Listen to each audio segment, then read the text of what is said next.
Hey guys, welcome to the eagervegan.com. Today I'm going to teach you how to make vegan pizza. You will never want to go to a local pizzeria for a pizza takeaway anymore. In the interest of time, I'm going to highlight only a couple of key ingredients. For a 12-inch pizza, you need 200 grams of strong flour, 125 milliliter of warm water, a teaspoon of dry yeast, a teaspoon of sugar. Now, take 125 milliliter of warm water, dissolve your yeast along with a teaspoon of sugar in it and set aside for about 5 minutes.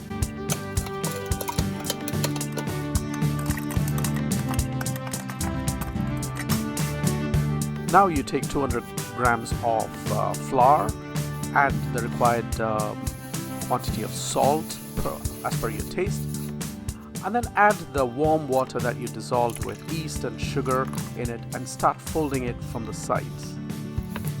You will notice that the dough is taking shape, it's forming, but at this stage it's still sticky and it sticks to your fingers. At this point, I would take a tablespoon of olive oil and introduce it into the mix and start kneading.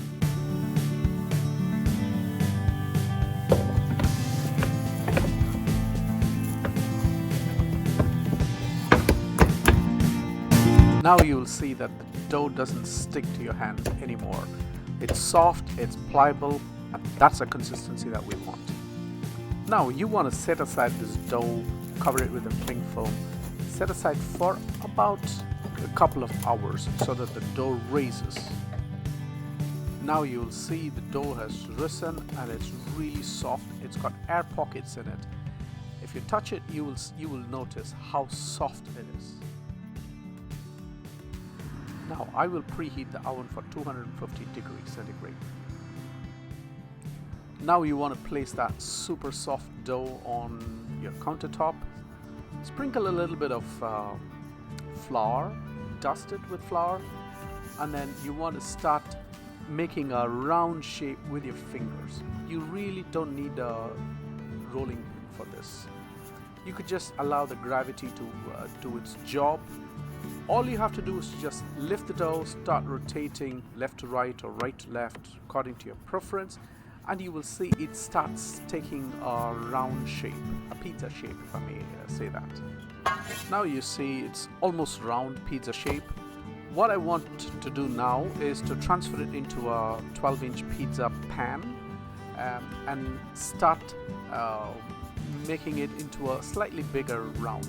And especially focusing on the edges so that you have some sort of a really nice round shape. Guys, here is my secret recipe.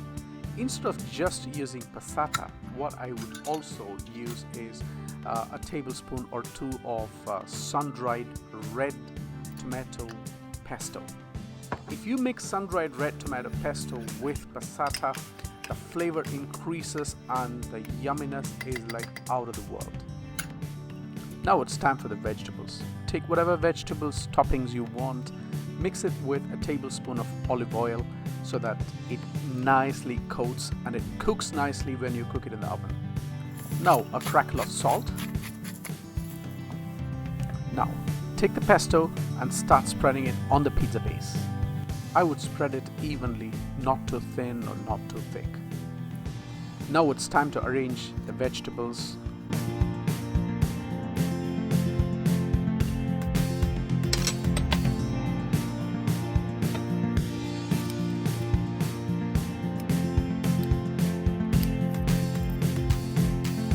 Now comes the next secret ingredient, which is pesto.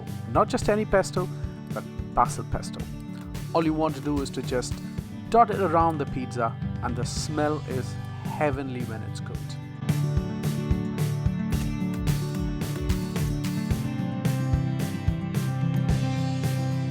Now it's time to stick it in the oven.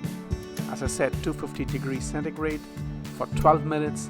The pizza will turn out really crusty. Look at the pizza. It's thin crust. It's absolutely delicious.